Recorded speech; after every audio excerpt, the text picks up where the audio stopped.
Ir sācies gavēņa laiks, un cilvēki vaicā, kā tas nākas, ka mācamies, lasam svētos rakstus, klausamies uzrunas, apmeklējam lekcijas, bībeles stundas, bet mūsos arvien ir nemieris, neziņa un šaubas.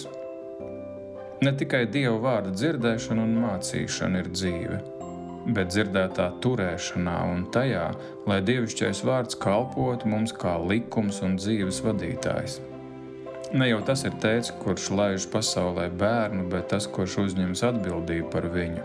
Galvenieks ir tas, kas gatavo mēbeles, nevis tas, kuram ir diploms. Ārsts ir tas, kas glāb cilvēku dzīves, nevis tas, kurš devis Hipokrāta zvērestu. Debesu Tēva bērns ir tas, kurš paklausa un rīkojās saskaņā ar viņa gribu, ne tas, kuram ir kristība apliecība. Ņem vērā, ko sacīja Jēzus, ne ik viens, kas man saka, kungs, kungs, ieies debesu valstībā, bet tas, kas dara mana debesu Tēva gribu.